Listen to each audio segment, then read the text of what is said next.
La Liga in the USA looks like a no-go. Premier League defenders should be worried. Thomas Tuchel and PSG are at war with each other, and could Mauricio Pochettino be facing the sack? That and more coming up in the next few minutes, as I'm your host, Matt Froelich. You are the Onefootballers, and this is the Daily News. Man like Fahid. Shout out to Abbas. First off, into an argument which is making football as a sport look even more greedier and money infested than ever before. A few weeks ago, La Liga announced a deal to take one top-flight game per season over to America for the next 15 years. It turns out that this game was Barcelona against Girona and was going to be played next January. However, of course, a lot of people had a lot of things to say about it. Basically, the argument centres on one side around La Liga president Javier Tebas and the other side around the Spanish Football Federation, who today sent a message to Tebas through a letter saying that UEFA, FIFA, the Spanish government and the Players' Union were all opposed to the game being played in the US. I don't know about you, but if I was faced with a 4 versus 1 governing body battle, I'd probably step down. I get they're trying to raise awareness abroad of the sport, however, taking the players, the fans, and basically everything over to Miami just for one game a season seems a little bit ridiculous, and more than anything else, it's probably just another money spinner. But next up, and it's a pretty bleak message for every single Premier League defender, and one that should leave them rather worried. Sergio Aguero has signed a contract extension with Manchester City. The club's all-time leading goal scorer has committed to 2021, which, if he sees the contract through, means it'll be 10 years of Aguero banging in goals and tormenting defenders. So what does this mean for Gabriel Jesus waiting in the wings?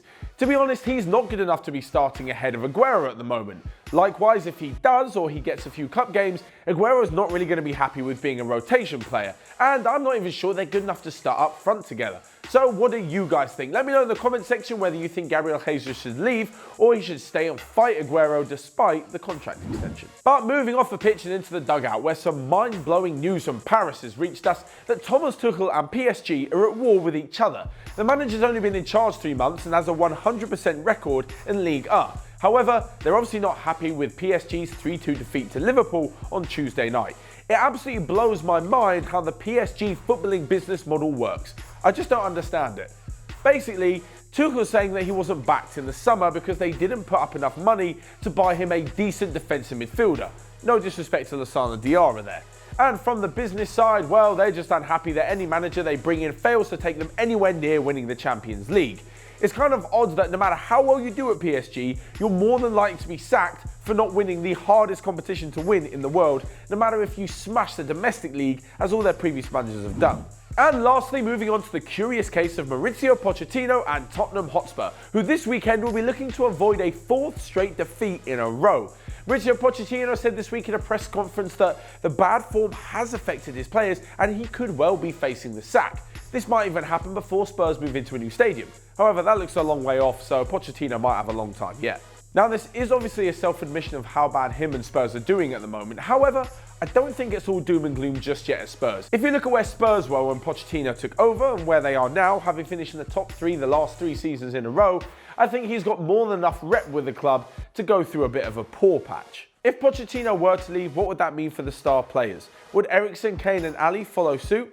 Who knows? But it appears that if Pochettino were to get the sack, this could be the final gust of wind that blows down the precariously placed house of cards that is Tottenham Hotspur. But while we wait for that to potentially happen and the Spurs' new stadium to be opened, there's plenty of time for you to click right here to check out all the other videos that we've got going on Onefootball. But from me today, that's all we've got time for, so make sure you smash the like button down below, subscribe with the bell notification if you're new around here, and leave all of your thoughts on today's daily news in the comment section below. Until next time, have a good weekend, and I'll see you guys later.